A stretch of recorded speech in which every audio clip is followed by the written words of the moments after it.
All right, lads, welcome back to another episode of Who's Got the Ball. Our last episode before Christmas. So, happy Christmas to everybody. Shane, you're here once again. We're holding down the fort for everyone with their sport and fixes before Christmas. What have you got planned for the few days? I think we have our biggest Christmas ever here. So we have 9 people this year. Normally we just have the 5 of Oh, us. So other than praying that the pub might open on Christmas Day for a couple of hours so I can get out of the house, I think you'll just be trying to keep everyone entertained for the day will be the protocol now. So I think my couple of my family will go for the Christmas Day swim in the Hinch there. So I'll go down and watch them oh, and then great. see after that then just kind of probably just hang out on the couch. I still think it's one of the most boring days of the year, but it is also one of the best as well at the same time, if that makes any sense. So just really looking forward to it. Yeah, I think we're saved maybe. Like this year, usually it's like tough to know which games like are going to be interesting, but I think we're fixed this year with the NBA stuff that if we do want have some downtime to watch some sports, the NBA stuff is unbelievable this Christmas, so that'll Yeah. be good to throw on in the background. We're kind of just doing it at home, family. I have young siblings, so it's not very boring for me. It's absolute madness and literally just trying to stay in bed for as long as possible, but it's bound to be like 6 a.m. when I'm woken up, so there is that. But yeah, I think we're gonna do a little bit of a different schedule over the festive period, so we wanted to share that with you so you know what's coming. So we're gonna record on the 27th of December, which is this Saturday coming up, and we're gonna release the episode that same day. We're gonna chat about the NFL and NBA Christmas days, and we're gonna talk about the two NFL games that are on that night. We're going to preview them. They're two very, very good games, interesting ones with good playoff implications there. So we're going to preview those two and get that out to you as well as the Christmas Day sport wrap up. And then on New Year's Eve, we're going to record again. We're going to do a New Year's football special. So we're going to talk about all the soccer Premier League stuff that went on over the festive period and maybe some NFL football in there too. And you'll have had your fix of basketball, I think, at that point. So Yeah. we'll talk about the games that went down over the festive period and what's to come for New Year's. And we'll get that out on New Year's Day for you. So keep an eye out. 27th of December and New Year's Day are the two episodes to keep an eye on. But we've got a lot packed into this one. So first up, we got our clutch player of the week. Trevor Lawrence ran away with it. We talked about the Jags. Then maybe can they be solid? Can they be a team that kind of push in the AFC, become maybe a dark horse? We also talked about the Christmas Day games in the NFL, gave you a nice preview on them before we moved into the performance of the weekend in the Premier League, which deservedly went to Leeds. They were absolutely brilliant against Palace, and maybe they're on a road to stay up now. So we talked about that and their solid position in the Premier League. Arsenal versus Palace in the Carabao Cup will be on tonight for you guys when you're listening to this. So we gave a preview and prediction for that, as well as a preview and prediction for a massive Man United versus Newcastle preview on Stephen's Day. So that's at 8 p.m. where we kind of went into detail on what way we think that's gonna go. I'll be down in the pub watching with my dad, who is a Newcastle fan. So fingers crossed, I don't get embarrassed like the last time we went to watch them and Xerxes got subbed off after 30 minutes. Then we gave you our Gone Chance picks before Michael jumped on to preview the Christmas Day basketball games. And then we finally wrapped up with our power rankings. So, an absolutely packed episode, last one before Christmas.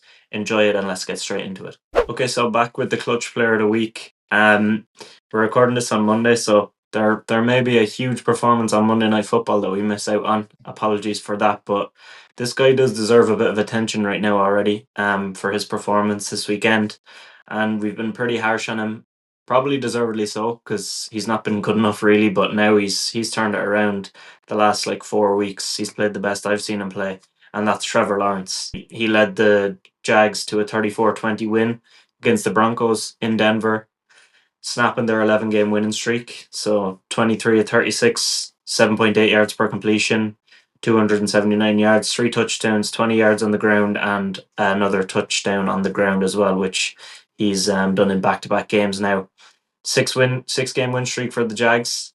Looking at Lawrence himself, but also as a whole team, are the Jaguars a dark horse for the AFC? Oh, I don't. I really don't think they are because I still don't trust him. Like I know he's had a really, really good month, but it's off the back of 3 or 4 really, really bad years. What's the saying? It's one swallow doesn't make a summer. 1 month of good football doesn't make him good, and the Jaguars a good football team. Like I know they're up to 11-4 now, but I still don't think they're going to be pushing for any sort of a Super Bowl this year. Like I don't think they're going to be pushing towards the final even of the AFC. So no, I don't think they're a dark horse. Yeah, I don't think that they're a good enough team to get far, but I think they have that kind of dark horse ability that nobody is really still giving them any credit. And I wasn't gonna give them any credit until they won this game. And the Broncos are another team that we talked about Bo Nix last week, but then he regressed Hmm. back to what he had done earlier in the season. Like he's fine, but as I said last week, he's never going to be like a top 10 quarterback. Whereas I think Lawrence has the ability to be a top 10 quarterback, but he's just way too inconsistent and way too erratic. So there's definitely Hmm. different levels of talent there. Like Lawrence is on paper probably more talented than Knicks, but Knicks knows how to win a little bit better until obviously last weekend. I think the Jags were really impressive, and plus their defense is really, really good. They're top 10 in points per game with 27 and top 10 in points per game allowed with 21. So both sides of the ball are strong.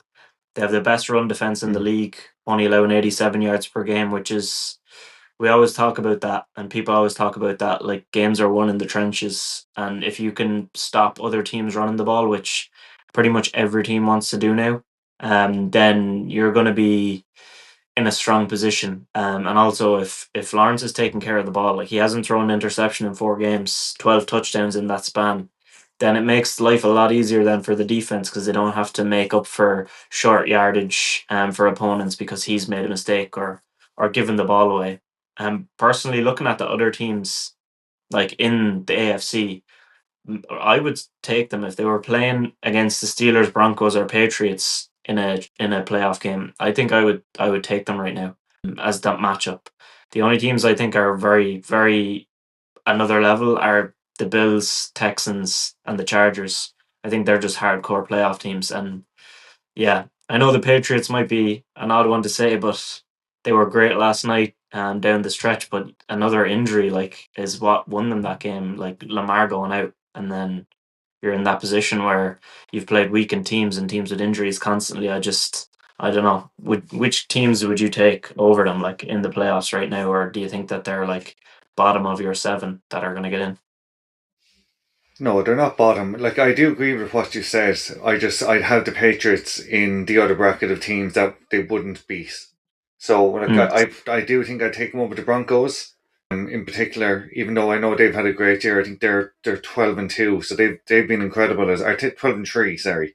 12 and 3, They've had a yeah. great year, but I would take the Jaguars over them the same way they showed last night. 'Cause if Lawrence continues throwing the ball the way he did last night, then they'd be a match for a lot of teams. But I just think the ones you said, so you had the Chargers, I don't think they'd get a touch of lay a hand on them. The Ravens, not the Ravens, the Texans, Texans, apologies. The Texans, they wouldn't get near them either. And the Bills. Bills, obviously, I don't think, I think the Bills are going to Super Bowl from this side anyway at the moment in time. But I would just put the Patriots in that bracket as well. And then the other three, I think they could very well get past. But if they come up against one of the other four, then at any point, I think they're dead in the water. Yeah, that's fair enough. I think the Patriots are the one that are on the fence for me, and I think that they've shown nothing but solid play. I just think that their defense has not been tested enough.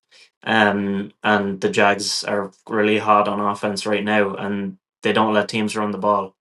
And like last night was the first game ever that Drake May had 300 yards in a game passing, which is crazy to Mm. think about. I thought he would have had multiple of those, but apparently not. So that's another thing. Like, he would have to rely solely on his arm. If that was them, I would love to see that matchup in the playoffs, to be honest. Now, it's highly unlikely unless the Jags win a game and then they could play the Patriots in the next round. But if they did end up facing off against an easier team and getting there, I could see it. But the wildcard teams right now are probably going to be the Bills, Chargers, and Texans, which are all three really, really good teams. I would probably favor them over any of the division winners. So it's a bit of a funny Yeah. looking setup right now in the AFC.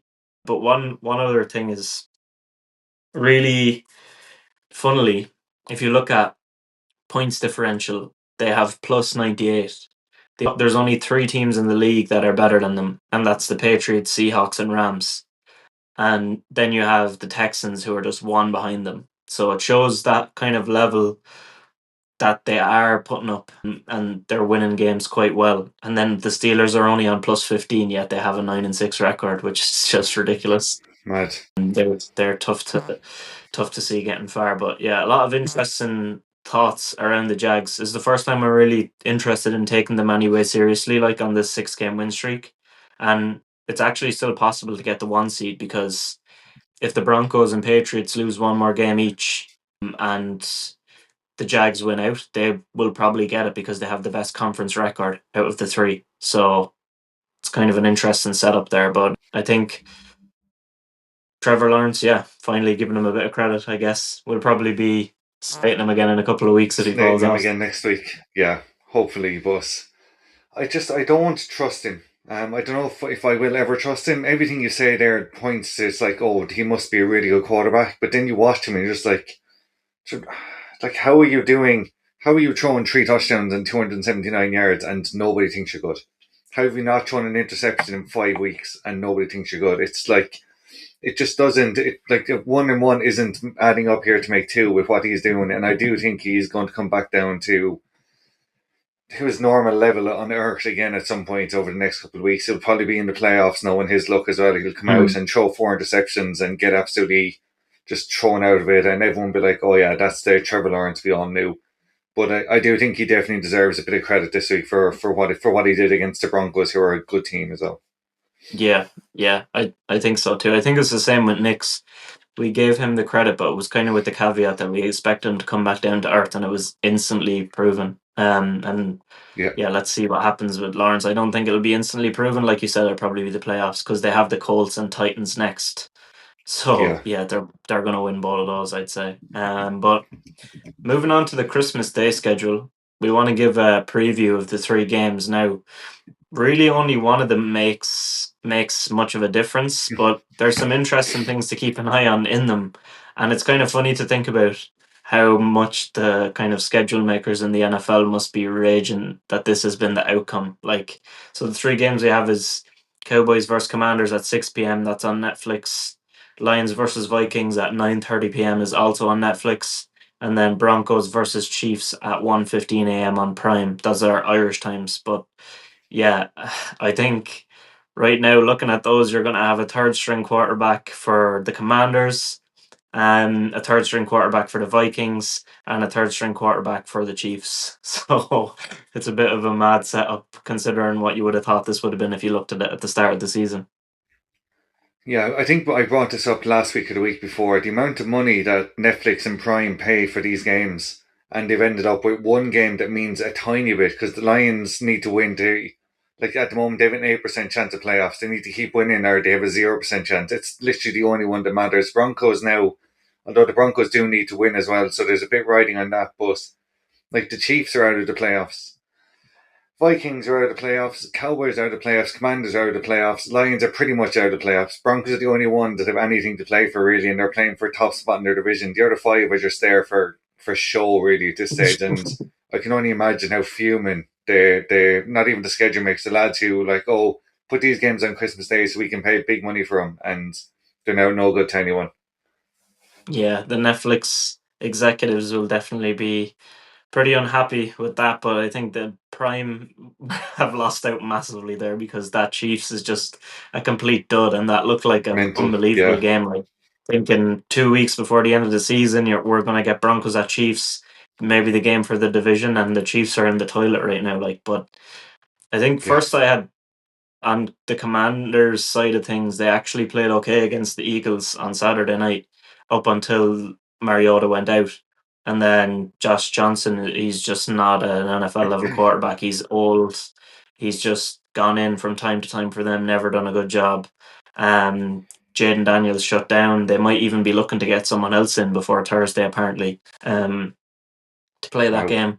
I don't know who else would want to be playing for them at this stage, because they're not in the playoffs. Like, but I think the Cowboys should probably put up a strong performance just since they're at home, and Jerry won't want them losing on the big stage. So I'm Yeah, going with them to kind of put the heat on the Commanders here and beat them 35-14. I have 30-17 to the Cowboys. Yeah, but getting So close some enough. big wins in there. I think Yeah, I think the it's probably Cowboys will just come out and they just had to do something for their fans, especially after they beat the Eagles and they beat the Chiefs. Everyone was like, "Oh, this is Joe." I know I've said it a couple of times now, but everyone thought they were going to win out, and they've just completely fallen apart. So they need to come out here and just put on a show for their fans on Christmas Day. If they don't, then there'll be riots in Texas. Like, so they need to actually yeah. come out and do something. Yeah, I agree with you. And another thing that I noticed when I was looking at the Chargers recently, that the run they've been on, we all kind of went a bit mad when we were saying, "Oh, the Cowboys beat the two Super Bowl teams from last year in 4 days." The Chargers did the same thing in 6 days. They beat the Eagles or the Chiefs, one of them on Monday Night Football, and then the other one on the Sunday. So, like, I think, and they're a real team right now. So, I'm actually Yeah, yeah. interested in them. I know that's a side note, but it's kind of an interesting parallel. Then the Lions and Vikings, obviously, this is the one that probably deserves the most attention. So, there's a lot on the line for the Lions. Like you said, they have an 8% chance to get in. They need to win both of their games and hope that the Packers lose both of their games. Now, the Mm. Packers play the Ravens, but most likely without Jordan Love, so that could go either way. But the Ravens are out of contention now, too, so maybe they won't be bothered. And then it comes down to the Packers and Vikings on the final weekend, maybe. But the first thing the Lions need to do is win. And that's what makes this game at least interesting because they need to win, and they're playing against Max Brosmer, who's a third stringer because realistically, between Wentz and JJ McCarthy, they were 1 and 2, and then Brosmer is the third string. Like the Lions are really banged up. They gave it their all versus Steelers, fell short on the very last play, which was crazy the way the refs Dodgy. like even Mm. announced that. They said it's a touchdown. All the fans start going mad, and then they're like, Yeah. "However," and you're However, like, "You did not yeah. need to say that." But I think Amon Ra will definitely go off in this game because he dropped a couple of catches, which is unlike him, and then he was the one that got pulled up on the OPI on the last play of the game. So I think he's going to have a huge one on Christmas Day. I think Gibbs is as well. Gibbs couldn't get anything going on the ground last night either, so he's going to be another one who's be like, that doesn't happen to me. That never happens to me. It's time for me to just go out and put 100 yards up on these lads again. So yeah, I think the Lions are going to come out here with a point to prove. Not even the fact they want to try and get the playoffs, and it's a very small chance. They're just going to have so much anger built up in them from yesterday, and it's only 4 days after this as well. So it's not. It's a very quick turnaround for them to come out here and just say, "We're going putting points on you," and there's very, very little you can do about it. Yeah, I agree. I'm going with 31-10 to the Lions. I think that there'd be way too much for the Vikings in this. Yeah, I've 34-10 to the Lions as well. So Yeah, so I pretty know the similar. Lions love conceding points, and they like the Vikings with the third string quarterback. I just can't see him really being able to put too much onto the Lions. I know the Lions love to just like they love a shootout. They, like if this was 40-44, you wouldn't be surprised. But I can't see the Vikings being able to put anything on him here. So yeah, 34-10 to the Yeah, Lions. yeah, I can't see Brosmer doing anything even on a big day. Broncos versus Chiefs then at 1:15 a.m.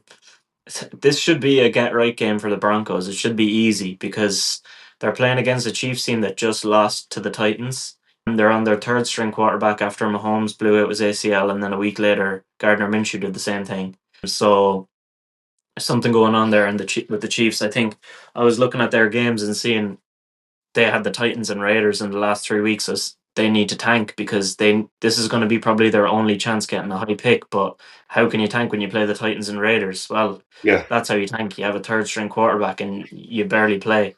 So I think they'll just be tanking again. He's a seventh rounder from 2022, Chris mad. Oladukan. 11 of 16, 111 yards against the Titans. Not abysmal, but they weren't really even trying to win, I'd say. And then Broncos were really poor against the Jags, so they need to bounce back. But often they make it way too close when they actually don't need to. So I don't know, could they even manage to make this one close? The Chiefs or the Broncos? The Broncos Look, always seem to like be too close to teams that are bad. So could this be another oh, instance of sorry, that, yeah, or is it even yeah. too hard for that?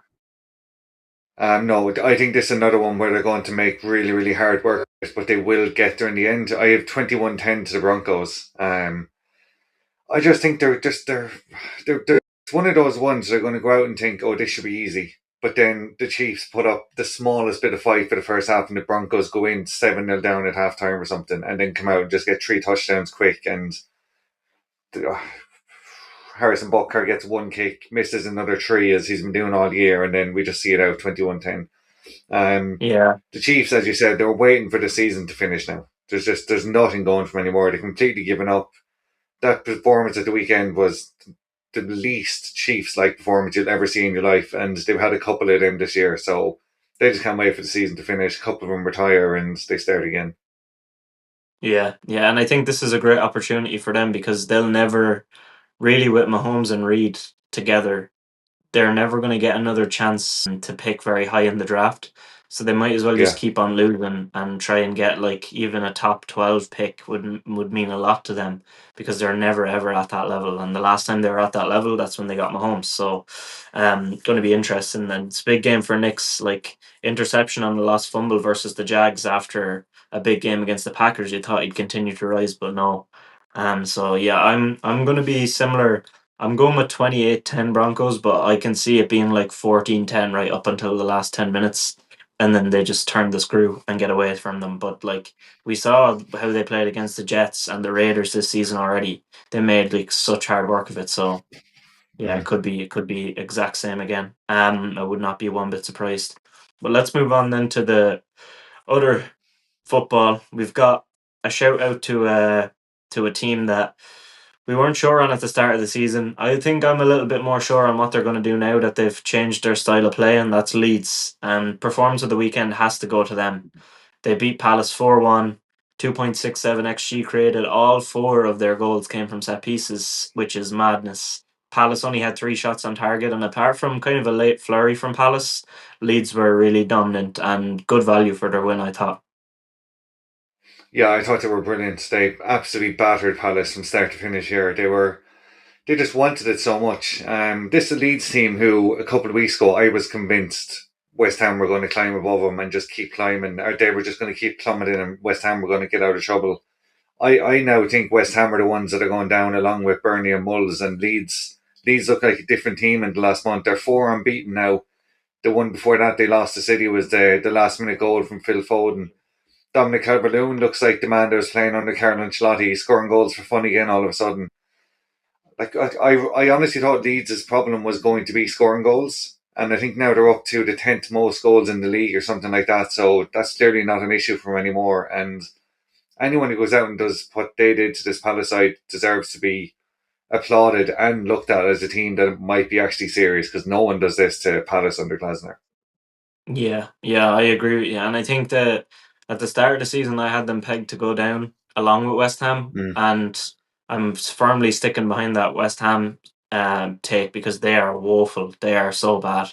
And I don't shocking, think yeah. even Nuno can make the difference there. And looking at Leeds now, they're on 19 points. Like they're only three away from Spurs and Bournemouth, and six clear of West Ham. Like they're closer to that middle pack of teams than they are kind of towards slipping further down. And they Yeah, have Sunderland away on Sunday. Sunderland, they're a team that obviously have a lot of players gone to AFCON and they're overperforming. So I actually think that I would like to see Leeds.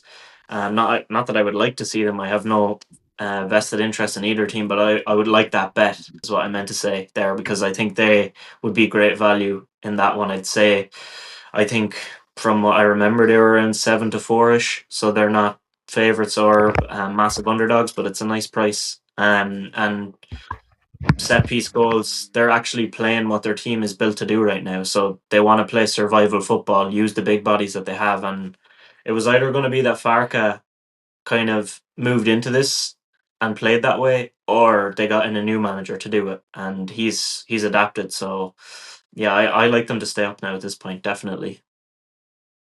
yeah. I'm actually surprised that Farka has managed to work out this plan because I really thought he was. I thought he was in trouble. before this run of 4 games they're on. I thought they were going to come into this Christmas period and it was just going to be the end of them. I thought they were going to lose to City, lose to Chelsea, lose to Liverpool, and they haven't. Even like I honestly, if they were going the way I thought they were going, they'd have lost last night as well. But this run they're on of the 2 wins and 2 draws, like none of them have been easy games. They had Liverpool, Chelsea, why have I gone? Palace, sorry. And then they've had one other tough game as well. I went completely blank there. I don't know what happened to me. And they've just come out of it just smelling like roses. Farke, in fairness to him, he's done a great job putting this plan together, getting the players playing to their strengths. And they finally look like an actual semi-decent football team. Your man Tanaka is a man reborn again. I know he was class last year, but he actually looks really good now again at the moment in the Premier League. He was dropped out of the team for a while as well. He was playing so badly. So it's good to see it. I have no issue with Leeds really. Yeah, and I just want to go back to a point you were saying there about them being closer to the middle pack than the bottom. And it's when you get to that kind of stage, it's not about being as far ahead as you can. It's about having teams between you and the bottom three. So if they can keep winning, if they can get 4 or 5 teams between them and 18s, even if it's still Yeah. only 3 or 4 points, it's a lot harder for teams to catch you when there's 5 teams between you and the one below as well. So I think if they do win this weekend again, I think they'll be safe enough then. Yeah, no, I agree with you. That is a good point. Just creating that daylight, because now it's only Mm. forest in between them, and it's easy to get sucked back into it if you're not careful. But yeah, Sunderland would be a key win for them definitely, if they manage to pull that off on Sunday. So we're going to preview a couple of games now. Some games leading up to the festive period. So this game will be Arsenal versus Palace, quarterfinal of the Carabao Cup. This is going to be played Tuesday evening, so you'll be getting this on Tuesday morning. So, a direct preview for the game tonight for you. As I said, quarterfinal of the cup. Winner plays Chelsea in the semi, so all the London teams left on one side. It's an interesting game for me, but I do think that Palace are in a really tough situation right now. They're clearly feeling the effects of losing Eze. Munaz was a massive loss, and that's proven to kind of reign through here for them. They're finding it hard without him. And then Sarr gone to AFCON is another massive one. He was one of their best threats this season. And Mateta, his finishing is just awful. It's really bad. It's not even League Two level, his finishing right now. He still scores goals because he gets a lot of chances, but he hasn't scored in a couple of weeks. And when he does get one on one, he sometimes he looks more likely to put the ball out for a throw than he does to get it on target. It's crazy how bad his finishing can be. So I don't like them at all in this game. I think they're in a really tough period right now, and they just need to gut through it. Yeah, I agree. I think the amount of games they're playing as well with the Conference League thrown in, and then like they're not a team that are used to playing every 3 or 4 days, and they're playing every 3 or 4 days at the moment. Between this, the Cup, the Premier League, everything is just coming at them at once. And you mentioned all the players they're missing now as well, and Mateta just forgetting he's a footballer. Eze gone to Arsenal. Sarr was stepping up big time. Pino also can't finish. It's mad how bad his Mm. finishing is. I can't believe it. I thought he was going to be a lot better than he has been. Arsenal are getting Palace at a great time here. Arsenal weren't very good at the weekend against Everton. They were lucky to come away from that with the win, but that Everton stadium looks like a tough place to go. So fair enough, fair play to them coming out there with a clean sheet. I just can't see Palace being able to put anything together here to stop Arsenal coming out of this with a 2 or 3 0 win. Yeah, I think in Arsenal did exactly what they needed to do against Everton. Like Everton were tragic in that game. They couldn't Mm. even complete a 5 yard pass, whether that be from Arsenal's Should have had a press penalty or though. yeah, 100% they should have had a penalty. Saliba literally booted Barry's foot, didn't kick the ball. Mm. That's always given as a penalty. So I was shocked. I was at home saying that is so clear. I said it so many times. My sister was like, "Yeah, we get it. It's clear." And then, and then they didn't even give it. So I was beyond shocked at that. But outside of that, Everton didn't deserve anything from the game because they were awful.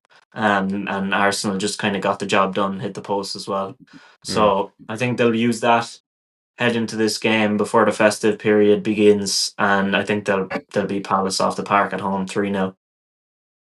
Yeah, I think 3 0 is what I'd go for as well. To be honest, can we just have a quick word? What is Jacob Ryan doing for the penalty? Honestly, well, that was another Van Dijk esque It was, moment yeah. there, I just except he don't went two like. I handed. want, yeah, what, what, what goes through your head for you to do this? Great for people listening on the Spotify, but like, why are you putting your hands above your head like that? It just doesn't make any sense. Oh, it's I, just I don't typical know. Arsenal luck to get away with murder. I don't know what was going through his head there. Like, how can you think like if you jumped up and say he like pushed himself upwards and he like had one arm up, then you're like, yeah, it's not right, but you can make an excuse for it. But to go like double handed, like straight up like this as if you're trying to Yeah, spike the I ball, like couldn't make sense of it. I Mm. I don't get it. And then Gyökeres got given the pity penalty because he's not a penalty taker and he hasn't Oh, scored in a while. clown. And yeah, that was annoying for all the Saka managers out there in fantasy football. But anyway, I thought that was quite a funny moment to see him giving it because he's just not their penalty taker, nor is he probably even their second or third He's not even their choice. second choice penalty taker. No, I would say it's Saka, Odegaard, and then Rice. So he's probably fourth at Yeah, this point, and they give it fourth to or him, in my fifth. opinion. Yeah, But anyway, they got their win, and they're going to get another one, I'd say, on Tuesday. yeah, Another game then to preview. This is probably a much more interesting one for me. Not just because I'm a fan of one of the teams. It is going to be quite an interesting game, I think. Seems like every single festive period, like either Stephen's Day or the day after, United are playing Newcastle. But yeah, we've got Man United at home to Newcastle on Stephen's Day, 8 p.m. It's going to be a huge clash. United are without so many players, like pretty much like 8 of their first team players are gone with Bruno injured. We've got De Ligt and Maguire both injured, Mazraoui, Ahmad and Mbumo all gone. So there is at least the fact that Casemiro will come back having been rested from his suspension. So I'm thinking if I was to pick the team, I know Mainu is out, so that's gone with a calf injury. So it's going to be probably the best option is Casemiro and Mount deeper, and I would give Cunha, Sesko, and one of the young guys a yeah, chance on the right, maybe Lacey, or I really like Bendito Mantado because I think he has pace and he can play right wing back either. The biggest issue for me in that United game against Villa, despite them being the better team, every time they got into attacking positions, it was Dorgu or Dallo that was left up to do the creativity, and that does not work because it's usually Ahmad that's there. So I think a young guy there just you know head like a sieve. He forgets every time he makes a mistake. He does it again and again and again. That's what you need. Whereas Dallo is just, yeah, the less said about him, the better. And when I saw him with the captain's yeah. armband on, I nearly turned off the match. Yeah, so that game at the weekend, so Amron just needs something to go his way at some point because the 4-all draw at Bournemouth it was literally, we'll be talking about basketball in a minute. We could have put that game into the basketball category as well, with how up and down that was. And then the 2-1 loss to Villa is just, it's so, just the two goals. I know they're lovely finishes, but he's just been given that space far too easily by Euro on both occasions, especially the first one. The second one, so there's a Second one, he bit should have more to learned it, from but the his first one, mistake, he though. just, yeah, there's that as well, yeah. Amber just needs a result. Newcastle are absolutely awful away from home as well. But you Mm-hmm. just listed off the amount of players United are missing, and it doesn't make it pretty reading for United. But you know what? It just makes this game. It's such a big game for both managers for different reasons. Mm-hmm. Newcastle keep bottling needs, not even needs, keep bottling games. Bottled the Sunderland game, 2-0 up against Chelsea at the weekend. Should have had a penalty, I think, to go 3-0 up, but then their heads fell off and they finished as 2-all. So Eddie Howe needs a result, Amram needs a result, so it's probably going to be a draw. Yeah, it's that type of game that does have draw written on it. I think Newcastle throwing away that game at home is really bad, though, because like Mm. they need to continue to win at home if they're going to be like a home team that does well at home. And then away, like you said, they're just abysmal. Like I could, even though United are missing a lot of players, I could still see Newcastle coming in here and setting up negatively, looking for a nil-niller again because they've done that in so many away games, despite even being the favourites in those games. What they did to United last Christmas period was like Xerxes was subbed off after 30 minutes in that game. It was just an absolute joke. So that's what they should be aiming to do right now to United because United are so weak with the amount of players that are out. But I really like the effort that they've put in the last few weeks, and I can see a clear increase in their performance, but it's not coming with results. And I think they need to get a result. But I wouldn't be 100% opposed to predicting a United win here. To be honest, I just think Newcastle away from home and the way they keep throwing things away, it's going to be tough. And getting to Old Trafford on Stephen's Day, everybody's going to be riled up for this, and especially seeing the two young lads, Jack Fletcher and Shea Lacey, getting their debuts against Villa. I'm sure there'll be another couple of young lads thrown in there, maybe at some stage, or maybe one from the start, and that's exactly what gets Old Trafford going. So I'm actually going with a 2-1 to United, despite all the players that they're missing. Fair enough. I just want to have a word right now with Jack Lacey, or Shea Lacey and Jack Fletcher. You can both play for Ireland. We're going to World Cup there. If you want to come with us in June, you know what to do. Just give the FA a call there. I'm sure they'll be happy to take you on. Especially if we're going to start playing for United. We'd love it. Someone at that level could join our senior team. I've no issue with you calling in the win there. I really do think Newcastle's away form is just chronic, but it's just the fact United are missing so many players as well. Newcastle should be close to, if not at full strength, and it's going to be probably a half string United team. That's where I just think the only reason I'm not back in, if this is at St James's Park, I'll be back in Newcastle to win it. But I just think the fact that it is at Old Trafford is why I've gone for the draw. Okay, what do you think? 2-2, 1-1? Yeah, 2-2. I think United, Yeah, I like think they'll. neither team can stop conceding goals. There'll be goals like without a single doubt. Yeah, There'll be goals for both teams in some capacity. And I would say if United actually played a back four in this game and played Martinez, but actually played him in a back four because he was brilliant when he came on. I know he played in midfield, but if he starts, and you actually have two fullbacks and get some of the young lads on the wings, or Cunha and Shea Lacey on the other wing, that could be very, very solid. And I will point out as well, there's another very, very good young player in the United Academy under 18s, Jack Morehouse, and he does play for Ireland. he's So on loan at Lorient, isn't he? yeah, you're right. He's gone on loan to Leighton Orient. Yeah, it's on loan at Lorient. Yeah, so there's at least some solid guys there coming through. But yeah, it would be great to get some of the other youngsters on board. But I think Fletcher is definitely wants to play for England. Maybe we could sway Lacey, sway Shea. Let's see what happens. But need to get Heimer on that bell and get some of these young lads in there. But yeah, let's move on then to gun chance. So we both got one right last week, and it was actually both the same pick. So we're at 15 all right now. We've got 15 right each in 15 weeks. So we're getting around one a week right each, which is good because we're picking underdogs every single week. So we're in a nice position. Last week I had Chargers to beat the Cowboys. That came off, as did Shane. We both had the Jazz to beat the Magic, and Desmond Bain scored a floater in overtime with like 2.6 seconds left to break our hearts there. And then I had Everton to beat Arsenal, which we've already talked about, didn't work out. And Shane had Wolves to beat Brentford, Wolves. which did not come off. So we'll jump into this week's picks then. We're going to do something slightly different. The NFL and Premier League rules are still the same, where you pick a team who is playing against an odds-on favourite. We're just going to apply that same rule to the NBA this week for the Christmas Day games, because the odds are out way in advance, which they're not usually. So I'll throw it to you, Shane, first. What have you gone for? Yeah, so I've gone with Forest to beat City first of all. Forest are 4-1, Man City are 8-15. I said it, I think it was last week, that Forest are the team in the most false position in the league, and they're far better than their results under their previous managers have shown. And I just think at 4-1 at home, especially around the festive period where the fans are going to be going wild in the stands, I think you could very easily see Forest doing a job in Man City there. I've gone with the Panthers to beat the Seahawks. I think the Seahawks are class. The Panthers are a lot better than they have been this year. They're 11-4.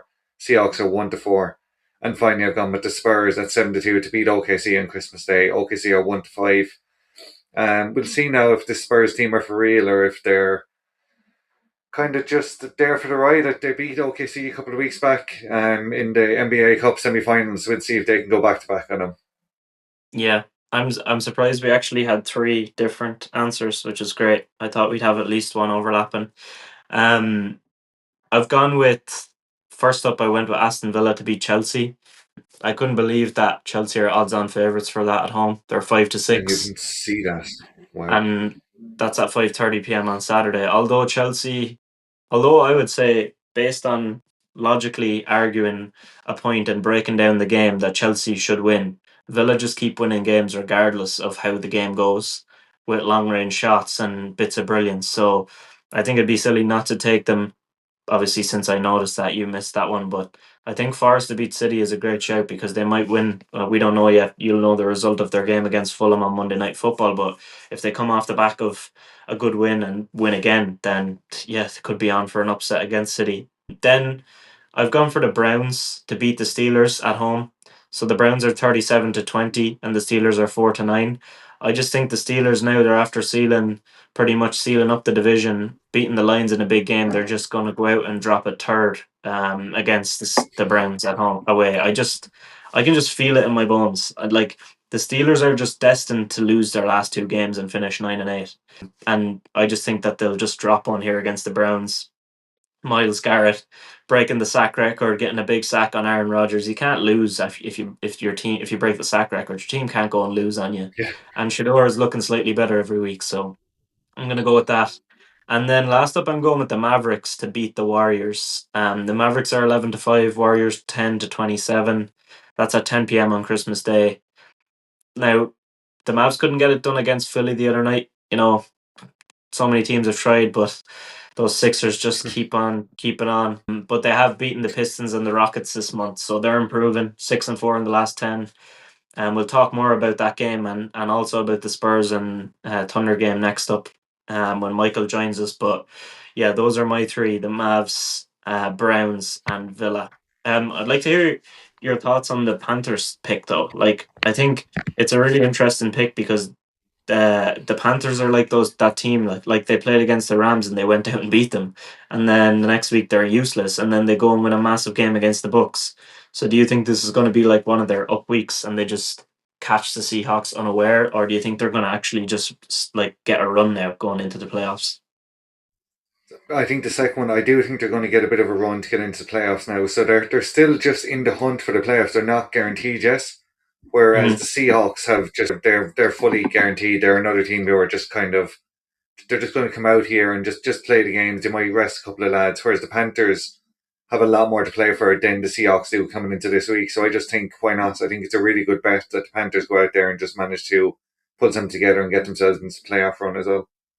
Yeah, I like it. I think if they manage to beat the Seahawks and then they go and beat the Bucks again the week after, like then they're just like you kind of have to look at them going into the playoffs and say this is actually a team that could beat anyone just randomly. But yeah, it's an interesting one. Okay, so NBA Christmas Day schedule is absolutely packed. We've got Michael joining us. He is in Texas right now, with his girlfriend, so he's going to be getting these games at a reasonable hour. Us over here, we're Yeah. going to have to be staying up all night if we want to watch some of these games. But Michael, thanks for joining back again. Obviously, as we said the last time you were on a couple of weeks ago, permanent member of the team now will be on every 2 weeks, so you better get used to this, man. How's it going? How's your time been in the US? It's been great. I've been here for 4 or 5 days already, and I feel like every day I wake up, get some lunch, and like 2, 3 o'clock, there's some good sports match on at a reasonable hour. There was like Duke versus Texas Tech the other day. I watched the Steelers at a normal time, and then I watched the first half of the Patriots versus the Ravens. It's been fantastic. Also, being able to text James about Sixers games at 6 p.m., knowing that he needs to go to sleep for work the next morning, and I have the whole evening to myself is. I feel a bit mean at this point, but look, I'm getting the authentic experience. This is what it's like on the ground over here. Did it help me on my fantasy football? Absolutely not. We've bottomed out. I'm king of the toilet bowl currently. But I actually went we back hope into our group. basketball goes a bit better. I went into our group of the fantasy because I was looking at what way we'd agreed to split the prize money, so I know for next week when I'm sending it out. And Me. like what Michael just joined, and the first message there is just like, "Oh, I'm just hoping I don't finish last." And I was just like, "Oh well, sorry to tell you, buddy." But anyway, let's get into the NBA action. So we're going to give a quick chat about each game and predict what we think is going to go down in each one. So absolutely stacked schedule, as I said. First game is Cavs at the Knicks, so that's 5 p.m. Irish time. And now all the games are on Sky Sports in Ireland, which is pretty good. They've got the rights over here now. So if you want to give any of them a watch, that's where to find it. Cavs are really struggling. And they've gone from one of the best teams from three in the league to one of the worst. That's probably down to Garland's injury, Merrill being injured, Struess being injured. They got rid of Jerome. Literally all their best three ball shooters outside of Mitchell have had some sort of issue. So that's kind of destroyed the flow of the offense. They're 3-7 in their last 10. And then the Knicks are on a high. They just won the cup, 8-2 in the last 10. Couldn't take down the Sixers, but we won't hold that against them. More rotations now than ever before, which is great. So yeah, Michael, what do you think about this game? What are you looking out for? Uh, I think this game could be a cracker game. Now, Evan Mobley is injured. He's looking to be back in the next week to 3 weeks. So if he's not playing, this could be sad because the twin tower lineup of Mitchell Robinson and Karl Anthony Towns looks fantastic for the Knicks right now. Watching them play in the NBA Cup, Mitchell Robinson is standing up against 7'7" Wemby, and he is not afraid to fight for that offensive rebound. It is a wonder to watch. That man knows he's on the court for one thing, and he does that thing to an elite level. The rest of the team, everyone looks like they've just gotten so much better since last year, and I guess I was kind of sleeping on them because I thought, the Knicks expectations, they always fall short of them. But you look down the list, Mike Brown's doing a fantastic job in between the rotations playing them. I mean, we saw Jordan Clarkson get minutes down the stretch, have some great hustle plays for the Knicks. Like I said, the rise of Mitchell Robinson, I mean, he's always been great, but him staying healthy now for an extended period of time, this team looks like it's rolling. And even if the Cavs had Evan Mobley at full health, I think they're still losing to the Knicks. What do you think, Shane? What way do you see this one going? Yeah, I can't see past the Knicks here. I just said at the top, they're 8-2 in their last 10. They're just on such a high at the moment. That cup win is, I know they lost to the wonderful Sixers, but they just have such, it's like they have a new lease of life. They're like, okay, we were able to win things out here now, so why can't we go on and maybe win a championship? I think it'd be very hard for the Cavs to come out here and be able to do anything to this Knicks team, even if they are at home. Yeah, I agree. I think it's going to be a tough one for the Cavs. I think it's going to be a bad start not a bad start to the day, unless you're a Cavs fan, but like maybe the biggest blowout or the biggest gap that we'll see in any game because Yeah, I it's just think also that going the to be Knicks are the Cavs' third game in 4 days as well. They're going yeah.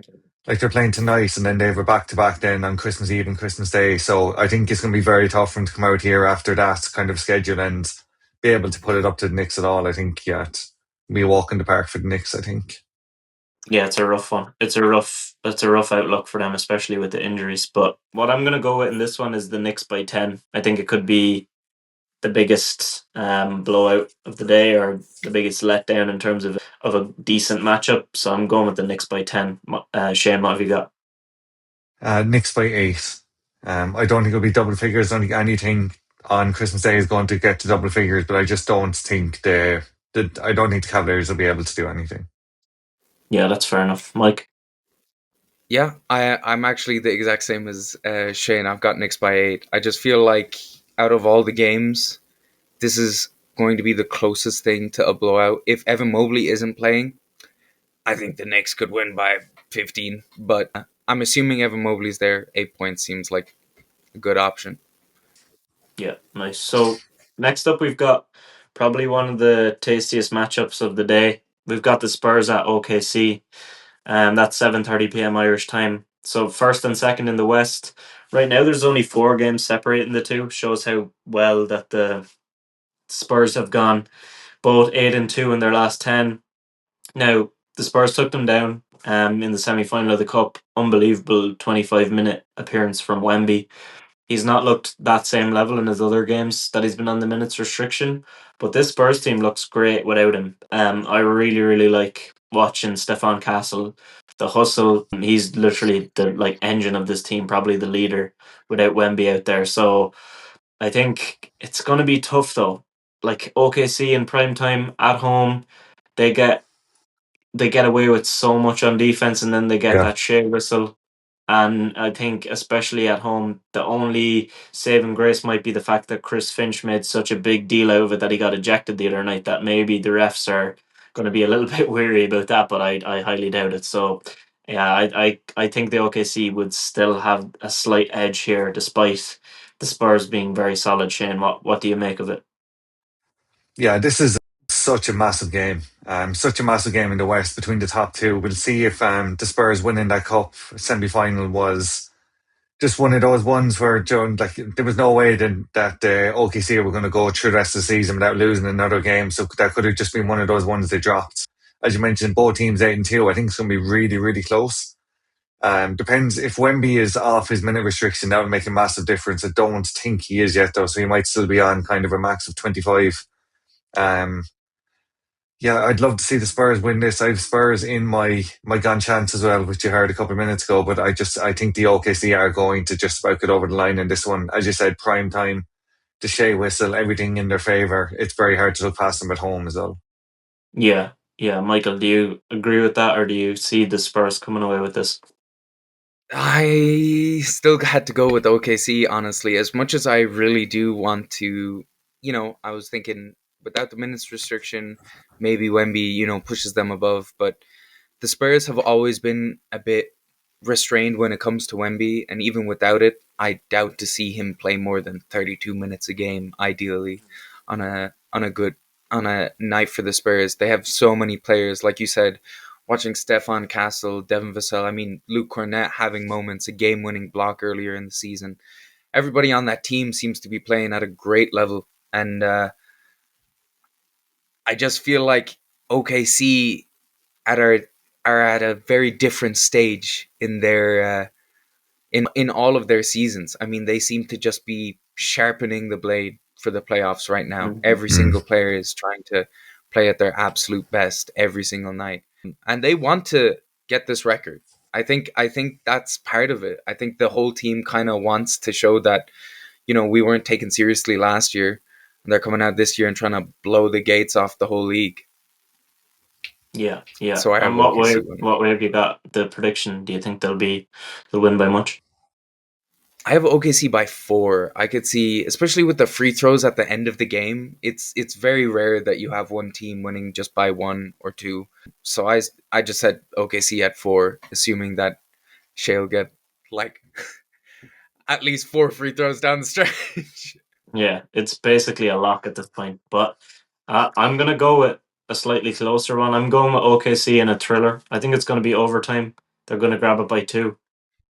I think that despite Wemby being on a minutes restriction, this Spurs team is serious, and what they've done without him, apart from that fourth quarter against the Knicks, every other game they've showed how amazing that they can be even without him on the floor. So I'm going with them by 2 in overtime. What about you, Shane? OKC by 4 as well. So me and Michael are on for a full house of same predictions here now. We'll see. I don't think you'll have the same prediction as me on the next one somehow, but we'll see. Okay, so let's move on to the next one. Then we've got the Mavs at the Warriors. That's 10 p.m. Irish time.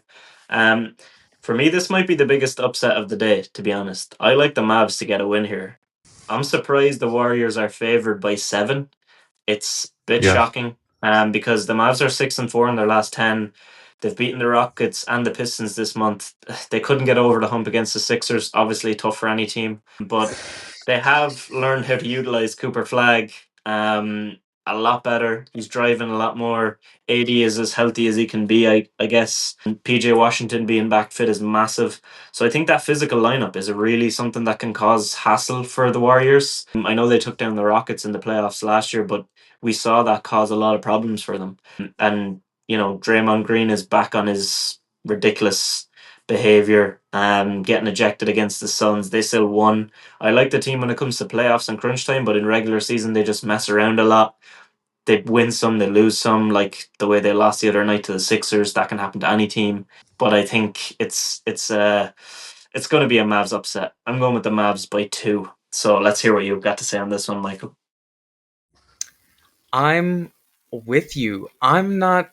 I think the Mavs are definitely doing a lot better. I think they finally figured out we can't just run Cooper Flag at the one.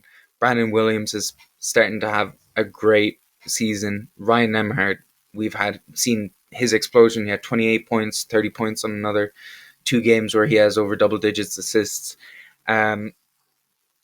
Jason Kidd's finally figuring out that he needs a point guard that's not Cooper Flag on the team, and they seem to be doing a lot better. Anthony Davis is back. He's still one of the best centers in the league, even though we all trash him for being part of that Luka trade. I'm with you. I have Mavs winning by 6 currently.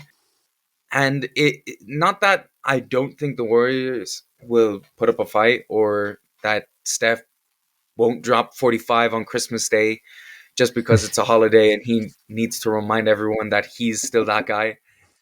I don't know. I can kind of see Draymond getting frustrated with Anthony Davis having a good game, ejection in the third quarter, Steph having a flurry of threes to put him down by 6 at the end, and then the Mavs winning the game anyway. But we'll see. We'll see. Yeah. What do you think? Yeah, that's it. Go for it, Shane. Let's hear what you've got. Yeah, so we actually have a full house here, but this is my overtime game on Christmas Day. I have the Mavs winning this by 3 after overtime. Like, I'm the same as you. When I saw the Warriors were favourites for this by 7 points, I was like, wow. I couldn't believe. Like, fair enough, the Warriors are favourites, they're at home, but by a 7 point margin, I thought it was massive. I was like, Jesus, there's no way the Mavs are going to come out here and just get walked all over. So I think both teams are kind of, neither team is any great shakes. Obviously, the Warriors are a bit better and will finish higher, but I think this is one of those games they might just get cock holes. I think if it goes into overtime, the Mavs they'll want it more. Cooper Flag is going to want to finally get one of these. He's going to want to get one over on Steph. Kind of, this is my sport now, kind of moment. So I think a big game from Cooper Flag and Mavs win in overtime. Yeah. I think it could be a really big flag game, so I like that call on him taking it to the Warriors. And I liked your point about Brandon Williams as well, Michael, because I think he's really pivotal to them right now. But Shane, I thought you were going to go with the Mavs and gone chance, and now I'm even more confused because you went with the Spurs and gone chance. I went with the Mavs, but you picked the Mavs to win, but you picked OKC to beat the Spurs. So I'm just in my defense, I was panic picking there because I had forgotten that we were doing the NBA by odds, and the first one I saw that came up was the OKC. So I was like, well, I'll just go with the Spurs. So I just I didn't even look at the other 3 games. It was just the Spurs came up. They were comfortably second favorite. Like, I just want to get this in so we can get back over to the actual podcast instead of me looking through Petty Power. So that's why I've gone with the OKC. But once you mentioned the Mavs, it's like, oh Jesus. If I'd looked one more flick of the mouse down further, I'd have seen this one and would have gone with this. But it seems like that's a recurrent issue we've had with you not scrolling one more down to see something, but something that makes far more sense than what I picked. Yeah. But anyway, watch the Spurs win anyway, and this whole conversation will be pointless. But I just was confused there, so I had to bring that up. Let's let you speak about something now that you really wanted to make up for that. And that's the Rockets at the Lakers, 1 a.m. Irish time. This is a tough one. This is a tough one to call. Rockets. Yeah, let me just let you talk first, Shane, because this is your team. So what have you got on it? They've had such a bad week. Played 4 games, 3 go to overtime. They lose all 3 in overtime. Lose to 2 teams that don't have 10 wins yet. The whole week, everything has been lacking. Şengün missing free throws down the stretch to put you out of sight. Reed Shepherd missing 2 really good looks for a 3 to win the game as well. Kevin Durant turning the ball over like he's playing for the other team. He had 6 against the Nuggets in the game we lost. It's like they've just forgotten this week how to play basketball. I talked about them last week as potential championship winners, and of course they had to go and show me how wrong I was by coming out and just losing to everyone and anyone. And it makes no sense to go and beat the Nuggets then. It's like, how are you winning this and then going and losing to the Kings and losing to the Pelicans? They drive me insane. I don't understand. They really, really need a point guard. We were talking earlier today, me and James, about they're defending with 4 because Reed Shepherd is not a defender on this team at the moment. He just can't do it. I know he gets a couple of steals, gets a few blocks, but at 6'1", Dennis Schroeder last night just made him look silly, which is quite a pity when it is Dennis Schroeder who's doing it, because I know he's a World Cup winner, but he's not special. But this Rockets team aren't looking special at the moment. They're actually really, really frustrating to watch. It's a really, really bad week for Udoka and the rest of them as well, but especially Udoka. Yeah, I did say to you earlier that Shepherd is literally like a traffic cone on defense. There's literally Yeah, no point in having him out there. So he made Schroeder look like LeBron. You're 100% right. And the other issue is KD is doing KD things because he's throwing his arms up, he's slumping, he's making faces. He doesn't he always forgets he's on camera, or maybe he doesn't care. But every time Şengün has gotten the ball in key moments and he's been clipped recently, and there's clips of him, and that's why everyone has always said he's a bad teammate, because he wants to be the one with the ball in the hand at the end of the game. But this is not your team. You've been brought into this team, Şengün. This is his yeah, team. And we saw what happened. You had the ball in your hands twice against the Kings. Two chances, one to tie it, one to win it. You missed both. So that's kind of, you didn't see Şengün throwing his hands up and making a big deal out of it. So all these things are not good looks recently. But I do think a more aggressive guard on defense would make the world of yeah, difference. And the KD thing comes and goes. That's just what you get with him. So I think that things will shake out fine for the Rockets. But yeah, tough week. I think if Luka is on this court the same time as Reed, he's going to get his switch onto him no matter what. He always switches onto who he wants. mm, So if he gets to switch on to Shepherd, good night. If LeBron is on Shepherd, good night. It's going to be tough to see him mm, play in this game. Now, the Lakers do have a lot of injuries.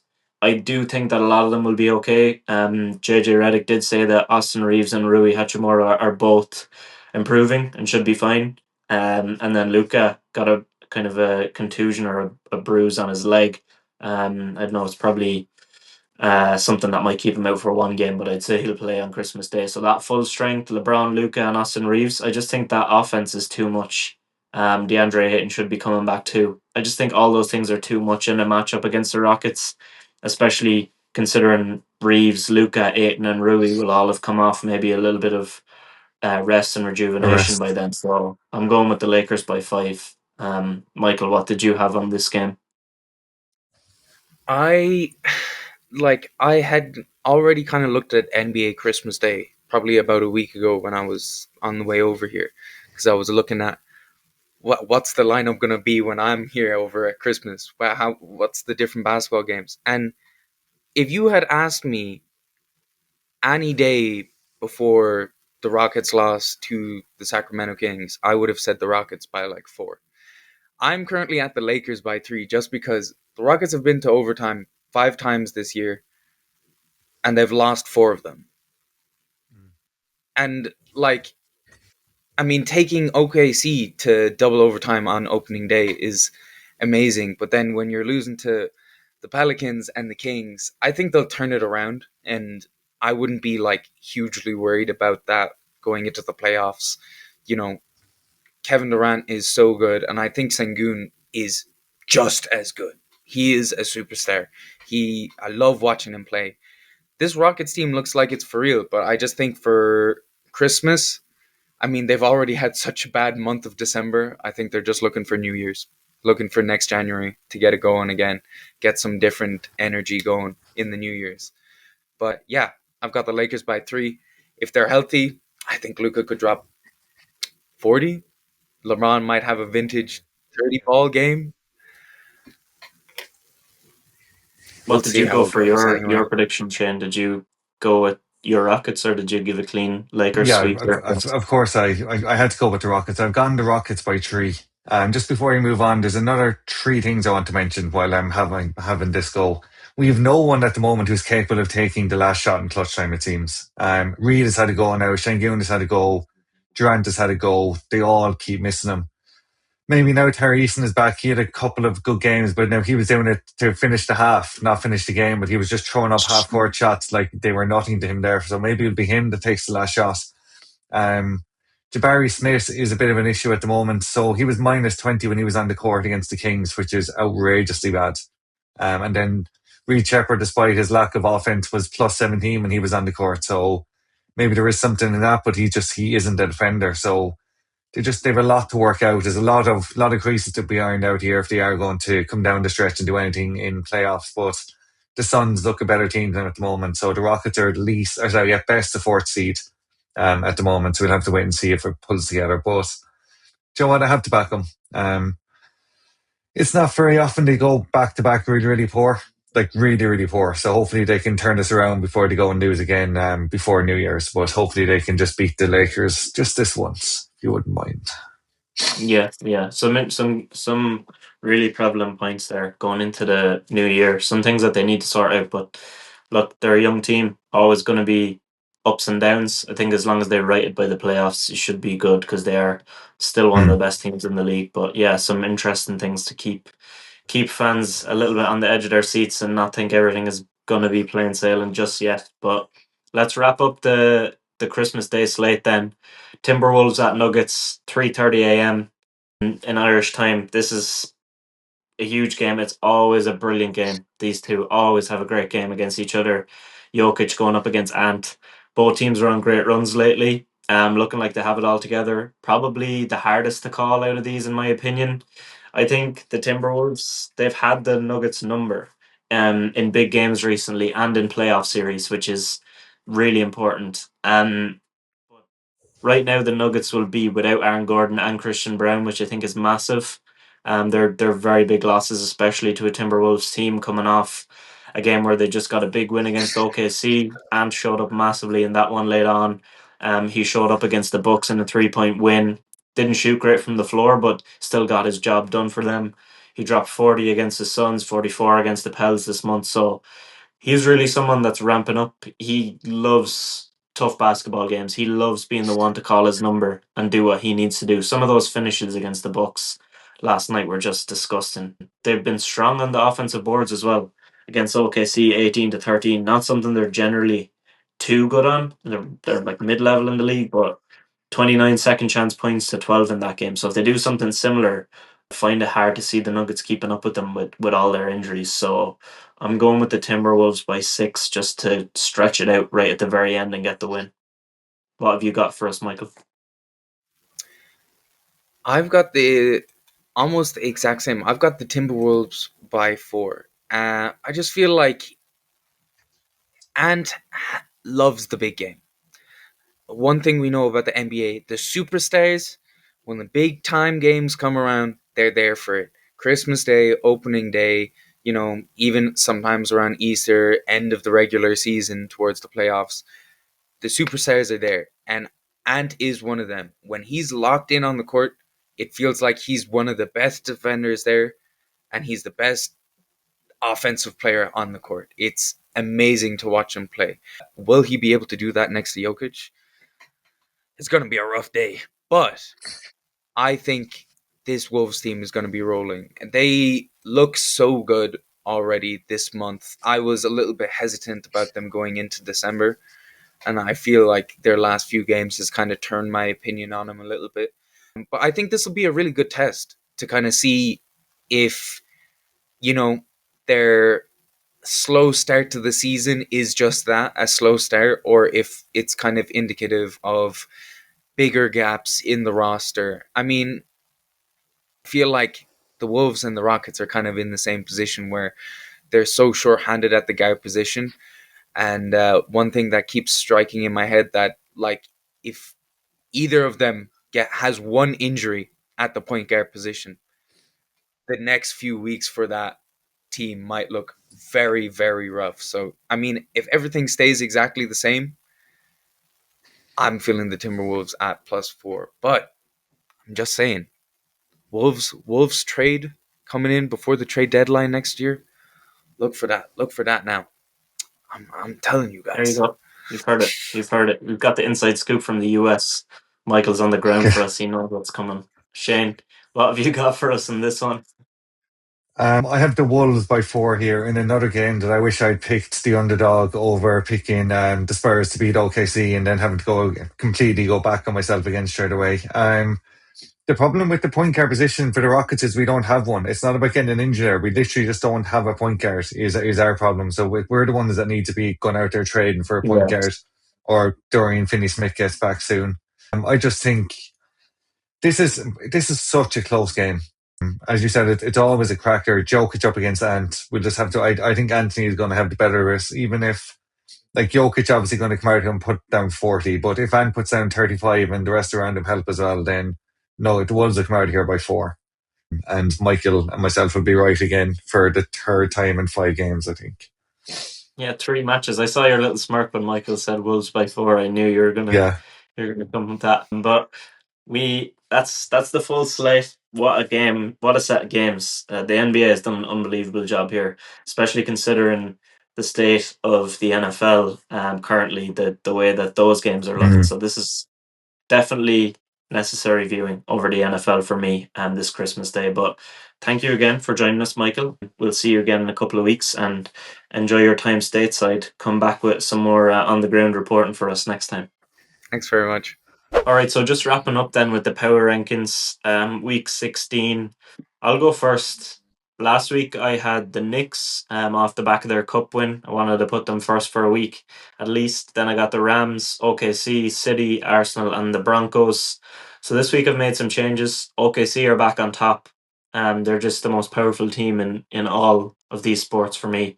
So they're jumping back up to first place. The Rams stay in second. I know they lost to the Seahawks, but so many things had to go right for the Seahawks to win that game. I think the Rams are still the best team, the most powerful in the NFL. So I find it hard to move off them. But I have moved the Seahawks now into third. So they're a new entry. I had them in 2 weeks ago. I took them out for the Broncos because I said the Broncos were on such a good run, but really it's the Rams and Seahawks for me are the best two. So they are 2 and 3. City then are fourth. They haven't moved. Arsenal are fifth. They haven't moved. I think they're the best 2 teams in the Premier League right now. And they're both kind of shoring up games and winning them where they need to. But City just look like they're doing it with a bit more power and flair. And then the Knicks wrap up the top 6. I didn't want to drop them out completely because they're 8 and 2 in the last 10. They're just 2 back from the Pistons in the East. They just won the cup, and yeah, sure. Look, they only just lost to the Sixers the other night, and obviously they're one of the best teams in the league. So it's kind of tough when you play them. You can't hold that against them. But I have anyway, to go go and ahead. listen to you and Michael about this now in a couple of minutes Thank about God. how great the Sixers are again. Thank God the Sixers aren't playing on NBA Christmas Day, or we would have had a field day talking Oh, about them there a yeah, few look, minutes I ago. think you'd have found that it would have been you and Michael doing the segment this week if the Sixers had been playing and the Rockets weren't. But anyway, I'll give you out my power rankings. So last week I had OKC, Villa, Broncos, Bills, Knicks, and City. I have made a couple of changes myself this week, so the top 2 remain the same. OKC and Villa. So Villa have now won 10 games in a row. I know they're going to come crashing down to earth at some point in the next couple of weeks. So before they do that, it's going to keep them up here towards the top. And what more can you say about OKC? I know they've lost 2 of their last 3, but they're still the best team in all of sports. I've dropped out the Broncos and brought back in the Patriots. They come in.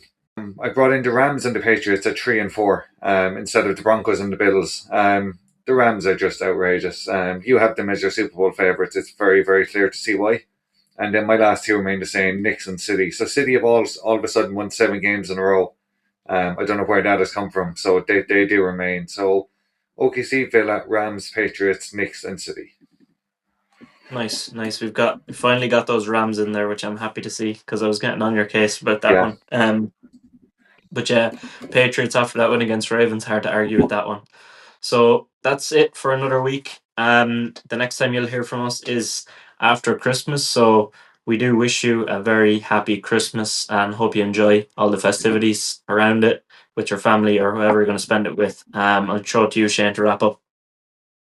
Yeah, thanks, lads. It's now been nearly a year of episodes. It's been 53 episodes. Just thank you so much for the support the whole way through. Have a really, really good Christmas, and we'll talk to you on the other side. Nice one, lads. Welcome back to another episode of Who's Got the Ball with Shane and James.